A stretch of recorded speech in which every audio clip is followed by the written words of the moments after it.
हर law student के दिमाग में एक ही सवाल चलता रहता है after the 3 year practice rule कि क्या मैम ऐसे कुछ ऑप्शंस हैं जिनको हम यहाँ पे देख सकते हैं जहाँ पे प्रैक्टिस की रिक्वायरमेंट नहीं है। तो स्टूडेंट सबसे पहले मेरे दिमाग में जो अपॉर्चुनिटी आती है that is this IBPS SO law officer. अब स्टूडेंट्स की एक टेंशन और है कि मैम एग्जाम तो यहाँ पे 29 अगस्त को टेंटेटिव डेट है, यहाँ पे प्रीलिम्स का एग्जाम आपका हो सकता है आईबीपीएस एसओ का, लेकिन टाइम थोड़ा सा कम है। 108 दिन का अगर हम टारगेट लेके चलते हैं या 3.5 महीने अगर हम कह लें स्टूडेंट्स, तो यहाँ पे इतना ही करीबन करीबन आपके पास टाइम है इस एग्जाम को प्रिपेयर करने के लिए, क्योंकि प्रीलिम्स होगा और प्रीलिम्स के बाद आपका मेंस है। लेकिन स्टूडेंट्स आपको ये नहीं सोचना है कि चलो अभी हम प्रीलिम्स की तैयारी करते हैं, अभी मेंस तो बाद में होना है, मेंस हम बाद में करेंगे। हमें तैयारी दोनों ही चीजों की साथ साथ करते हुए ही चलनी है। लेकिन प्रॉब्लम वही है कि यहाँ पे टाइम जो है वो थोड़ा सा कम है और हम हैं लॉ स्टूडेंट्स, और यहाँ पे जो प्रीलिम्स का पेपर आता है उसमें लॉ तो पूछा ही नहीं जाता है, फिर मैम हम तो नहीं देने वाले हैं पेपर। तो स्टूडेंट्स सबसे बड़ी अपॉर्चुनिटी है, एक तो यहाँ पे कोई आपका एक्सपीरियंस नहीं मांगा गया है, हाई सैलरी है, गवर्नमेंट जॉब है, थोड़ी सी मेहनत की रिक्वायरमेंट है बस। So hello everyone, मैं मुस्कान and I welcome you all to our YouTube channel Study IQ Judiciary। तो स्टूडेंट्स आज के सेशन में हम यही डिस्कस करने वाले हैं कि क्या आपकी स्ट्रैटेजी होनी चाहिए इन अपकमिंग मंथ्स की, इन अपकमिंग डेज की, जहां पे आप पहले ही अटेम्प्ट में इस एग्जाम को क्रैक कर सकते हो। चलिए हम बात करते हैं।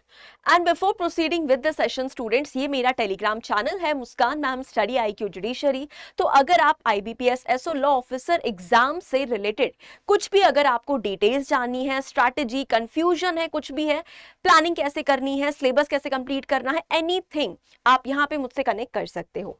और साथ ही साथ स्टूडेंट्स अगर आप टेलीग्राम चैनल को कनेक्ट कर लेते हैं तो बहुत ही अच्छी बात है। साथ ही साथ स्टूडेंट आप मेरे इस व्हाट्सएप ग्रुप पर भी ऐड हो जाइए जिसका नाम है आईबीपीएस एसओ लॉ 2026। इसको फटाफट से स्कैन कर लीजिए स्टूडेंट्स, और इसके क्या फायदे हैं वो भी मैं आपको बता देती हूँ कि यहाँ पे जितनी भी अपडेट्स रहेंगी, स्ट्रैटेजी जितनी भी रहेंगी, वो सारी चीजें इस एग्जाम से रिलेटेड मैं यहाँ पर शेयर करने वाली हूँ। और अगर आपको ये ग्रुप का लिंक नहीं मिल रहा है, अगर आप नहीं स्कैन कर पा रहे हो, नहीं ज्वाइन कर पा रहे हो, तो आप इस दिए गए नंबर पे मुझे हाई लिखकर भेज सकते हो 9667113879, जहां पे स्टूडेंट्स मैं आपको इस ग्रुप में ऐड कर लूंगी और यहां पे हम बनाएंगे टारगेट आईबीपीएस एसओ को क्रैक करने का। हर डे के आपके क्या टारगेट्स होने चाहिए, किन चीजों पर फोकस करना चाहिए, प्रैक्टिस क्वेश्चंस आपके मैं यहाँ पे पुटअप करती रहूंगी। तो ये ग्रुप आप फटाफट से स्टूडेंट्स स्कैन कर लीजिए, यहाँ पे स्कैनर है, और इस ग्रुप में ऐड हो जाइए। चलिए अब स्टूडेंट्स हम यहाँ पे बात करते हैं कि आईबीपीएस एसओ लॉ ऑफिसर के सबसे पहले तो एडवांटेजेस के बारे में बात करते हैं। डिसएडवांटेजेस तो कहीं ना कहीं हमें दिख रहे हैं रिगार्डिंग द सिलेबस, बट उस चीज को भी कैसे केटर करना है वो मैं आपको यहाँ पे बताऊंगी। लेकिन सबसे पहले स्टूडेंट्स हम बात करते हैं कुछ एडवांटेजेस के बारे में कि सबसे पहले तो यहाँ पे कंपटीशन फोकस्ड है। हर लॉ स्टूडेंट इस एग्जाम को टारगेट नहीं करेगा क्योंकि वो ऑलरेडी डर के बैठा है कि भाई यहाँ पे पहले तो एग्जाम में कुछ भी ऐसे लॉ सब्जेक्ट्स ही नहीं आ रहे हैं, रीजनिंग आ रही है जो हमने कभी पढ़ी नहीं है क्योंकि हमने बैंकिंग के लिए प्रिपेयर किया ही नहीं है। तो सबसे पहली चीज वो है कि काफी सारे स्टूडेंट सिर्फ इस बात से इस एग्जाम के लिए पीछे हट जाएंगे। नेक्स्ट चीज जो ये है स्टूडेंट्स, बट आपको यहाँ पे करनी है, इसीलिए कंपटीशन यहाँ पे क्या है, लिमिटेड है। बट अगर आपने थोड़ी सी मेहनत करके इस एग्जाम को क्रैक कर दिया तो स्टूडेंट्स आप यहां से यहां पे हो जाएंगे। साथ ही साथ इसमें जो मेंस है स्टूडेंट्स, वो कुछ ऐसा भी लिखने वाला पेपर नहीं होता है। मेंस आपका ऑब्जेक्टिव पेपर होता है जिसमें आपका प्रोफेशनल नॉलेज टेस्ट किया जाता है। अब कई सारे स्टूडेंट्स इस चीज को देखकर भी पीछे हट जाएंगे क्योंकि प्रोफेशनल नॉलेज में आपके जो कन्वेंशनल लॉज आते हैं, जैसे कि आपके क्रिमिनल लॉज आ गया, कॉन्स्टिट्यूशन आ गया, सीपीसी आ गया, वो वैसे लॉज यहाँ पे कम पूछे जाते हैं। पूछे तो जाते हैं लेकिन कम पूछे जाते हैं। आपके बैंकिंग लॉज का वेटेज यहाँ पे ज्यादा होता है। वहीं स्टूडेंट्स अगर हम फाइनल मेरिट लिस्ट की बात करते हैं तो यहाँ पे आपका जो मेंस वाला पेपर होता है, मेंस और इंटरव्यू, ये आपका मैटर करता है आपके सिलेक्शन में। तो प्रीलिम्स आपका मेनली क्या होता है, एक तरीके से कट ऑफ आपको क्लियर करना होता है, उसके बाद आप मेंस में जाते हो, मेंस के बाद आप यहाँ पे इंटरव्यू में जाते हो। अब स्टूडेंट जब हम बात करते हैं प्रीलिम्स वाले स्टेज की, प्रीलिम्स की स्टेज की, तो प्रीलिम्स वाली स्टेज में स्टूडेंट्स ये 3 सेक्शंस होते हैं आपके। एक होता है आपका इंग्लिश वाला सेक्शन जहां पे आपके रीडिंग कॉम्प्रिहेंशन से रिलेटेड क्वेश्चन पूछे जाते हैं, error detection, improvement, sentence improvement, ये सारी चीजें आपकी पूछी जाती हैं। उसके बाद आता है आपका रीजनिंग वाला पोर्शन। तो स्टूडेंट्स यहाँ पे आपके 50-50 क्वेश्चंस होते हैं, ठीक है, और यहाँ पे आपके 40-40 मिनट्स के आपको यहाँ पे टाइम मिलता है हर सेक्शन को कंप्लीट करने के लिए। तो यहाँ पे स्टूडेंट्स चैलेंज इंटेलिजेंस नहीं है, चैलेंज आपका टाइम है। आपको सब बनेगा वहां पे, हो सकता है कि कुछ ना भी बने, बट यहाँ पे स्टूडेंट सबसे जो मेन चैलेंज होता है वो आपका टाइम का होता है। और स्पेशली रीजनिंग वाले पार्ट में, इंग्लिश में तो ठीक है 40 मिनट्स काफी होते हैं, जनरल अवेयरनेस में भी काफी होते हैं, लेकिन रीजनिंग में टाइम को मैनेज करना, एक्यूरेसी को मैनेज करना, ये दोनों ही चीजें काफी ज्यादा इंपॉर्टेंट हो जाती हैं। तो इन चीजों को कैसे मैनेज करना है, किस तरीके से रीजनिंग आपको करनी है, टाइम मैनेजमेंट कैसे करना है, किन क्वेश्चंस को पहले पिक करना है जो आपको ज्यादा मार्क्स दे सकते हैं, तो वो सारी स्ट्रैटेजी सब कुछ मैं यहाँ पे आपको शेयर करने वाली हूँ मेरे व्हाट्सएप ग्रुप पे। साथ ही साथ स्टूडेंट यहाँ पे आप मेंस के लिए प्रोफेशनल नॉलेज है एंड देन आफ्टर इंटरव्यू है आपका। फिर जब हम बात करते हैं स्टूडेंट्स अपनी 108 डेज की स्ट्रैटेजी के बारे में, तो यहाँ पे आपको फेज 1 में क्या क्या चीजों पे फोकस करना है, अपनी कॉन्सेप्ट्स क्लैरिटी पर। ऐसा नहीं है कि यहाँ पे मेंस के लिए आप डिले कर लोगे, मेंस के लिए अभी से तैयारी नहीं करनी है, मेंस को भी साथ साथ आपको टाइम देना है। उनमें जो कॉन्सेप्ट क्लैरिटी है वो आपको करते हुए चलनी है, क्योंकि कॉन्सेप्चुअल क्वेश्चंस पूछ लिए जाते हैं, डायरेक्ट क्वेश्चंस भी होते हैं, कॉन्सेप्चुअल क्वेश्चंस भी होते हैं। स्टैटिक लॉ आपको कंप्लीट करने हैं, प्रीलिम्स का जो बेसिक पार्ट है वो भी आपको यहाँ पे कंप्लीट करते हुए चलना है। तो आपको अपने दिन को 2 पार्ट्स में डिवाइड करना है, एक तो प्रीलिम्स के लिए और एक आपके मेंस के लिए। मेंस के लिए आप कम टाइम भी दोगे तो चलेगा, 1 से 1.5 घंटा अगर आप रोज दे रहे हो अभी तो चल जाएगा, लेकिन प्रीलिम्स को ज्यादा टाइम देना है क्योंकि प्रीलिम्स पहली स्टेज है।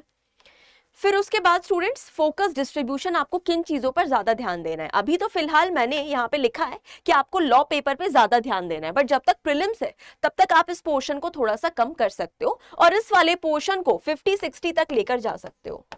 50 से 60% तक आपको यहाँ पे फोकस अपना बैठाना है रीजनिंग वाले पार्ट पे, क्योंकि ये बहुत स्कोरिंग है, बस इसमें थोड़ी सी मेहनत चाहिए, थोड़ी सी कंसिस्टेंसी चाहिए और फोकस चाहिए आपका। फिर उसके बाद इंग्लिश तो आप कर लोगे स्टूडेंट्स, इंग्लिश आप प्रैक्टिस से कर लोगे, ये सारी चीजें आपको प्रैक्टिस से होंगी। प्रीलिम्स वाला पेपर आपका निकलेगा ही प्रैक्टिस से। बैंकिंग अवेयरनेस आपको किस तरीके से करनी है, कौन से सोर्सेज हैं, यहाँ पे सारी चीजों के बारे में मैं आपको यहाँ पे गाइड करने वाली हूँ स्टूडेंट्स, क्योंकि ये एग्जाम मैंने खुद यहाँ पे एक्सपीरियंस किया है और मैं खुद एक लॉ स्टूडेंट हूँ और आपको तो पता ही है, क्योंकि यहाँ पे स्टूडेंट्स लॉ स्टूडेंट्स इसी चीज से पीछे हट जाते हैं जो उन्हें नहीं हटना है। तो मैंने कैसे प्रिपेयर किया रीजनिंग वगैरह के लिए वो सब मैं आपको गाइड करूंगी। और ये लॉ का सिलेबस है स्टूडेंट जहां पे मोस्टली बैंकिंग लॉस पूछे जाते हैं, जैसे कि banking regulation, RBI act, negotiable instrument act, SARFAESI act हो गया स्टूडेंट्स, आपका कंपनीज एक्ट हो गया, कॉन्ट्रैक्ट एक्ट हो गया जो कि आपका एक कमर्शियल लॉ है, कॉन्स्टिट्यूशनल के कुछ बेसिक्स हो गए आपके, फेमा हो गया आपका prevention of money laundering and the limitation act. तो ये मोस्टली आपके ऐसे एक्ट हैं जहां से क्वेश्चंस मैक्सिमम बनते हैं, ठीक है। और उसी के साथ साथ स्टूडेंट फेज 2 जो आएगा आपका, मतलब पहले तो आप कॉन्सेप्चुअल क्लैरिटी करोगे, पहले आप सारी चीजें सीखोगे, रीजनिंग के भी, इंग्लिश कॉम्प्रिहेंशन, जनरल अवेयरनेस, ये सारी चीजें आप पढ़ रहे होगे। उसके बाद आपको करनी है प्रैक्टिस आपको कैसे करनी है, पीवाईक्यूज आपको लगाने हैं, जितने भी आईबीपीएस एसओ के पीवाईक्यूज है वो भी मैं अपने ग्रुप पे डाल दूंगी, तो वो आपको सारे पीवाईक्यूज लगाने हैं। मॉक टेस्ट आपको लगाने हैं स्टूडेंट्स ऑल्टरनेट डेज पे, एक एक करके आप मॉक टेस्ट लगा लो, ये सबसे इंपॉर्टेंट है, बिना मॉक टेस्ट के पेपर नहीं निकलते हैं, तो मॉक टेस्ट आपको यहाँ पे लगाना ही लगाना है। साथ ही साथ स्टूडेंट फेज 3 जो आपका आएगा that is your selection phase. इसको हम सिलेक्शन फेज इसीलिए बोल रहे हैं क्योंकि यहाँ पे क्या काम करने वाली है चीजें, आपके मॉक टेस्ट, आपके रिवीजन, स्पीड और एक्यूरेसी, ये सारी चीजें साथ साथ हमें करते हुए चलनी है, तब जाके आप यहाँ पे इस एग्जाम को क्रैक आराम से कर सकते हो। तो ये मैंने 108 डेज की स्ट्रैटेजी आपको बताई है, और इसको अगर आपको डिटेल में जानना है स्टूडेंट्स तो आप अगेन एक बार मैं आपको बता देती हूं कि यहाँ पे आप मेरे इस व्हाट्सएप ग्रुप को ज्वाइन कर लीजिए, यहाँ पे ज्वाइन हो जाइए, यहाँ पे आपको सारी अपडेट्स इस एग्जाम से रिलेटेड मिलती रहेंगी। और अगर आप नहीं ज्वाइन हो पा रहे हो तो आप इस नंबर पे भी मुझे व्हाट्सएप कर सकते हो, व्हाट्सएप कॉल कर सकते हो, और अगर आप कॉल करोगे तो यहाँ पे आपको मेरी टीम जो है वो कनेक्ट करेगी। और स्टूडेंट्स अगर आपको ये हमारा स्पेसिफिक बैच है IBPS SO लॉ ऑफिसर का। तो अगर आप कॉम्प्रहेंसिव तैयारी करना चाहते हैं प्रीलिम्स प्लस मेंस की, वो भी एक एक्सपर्ट गाइडेंस के साथ, तो स्टूडेंट आप इस बैच को ज्वाइन कर सकते हैं, जो कि स्टार्ट हो रहा है 17 मई से। यहाँ पे आपको किसी भी चीज की टेंशन नहीं है, ना ही सोर्सेस की, ना ही गाइडेंस की। यहाँ पे हर चीज प्रोवाइड की जा रही है आपको। आपके मॉक टेस्ट भी मिलेंगे आपको, वीकली आपको गाइडेंस भी मिलेगा एग्जिस्टिंग बैंक लॉ ऑफिसर्स से, और स्टूडेंट्स आपको स्ट्रैटेजी सेशन सब चीज यहाँ पे सिखाई जाएगी, बताई जाएगी।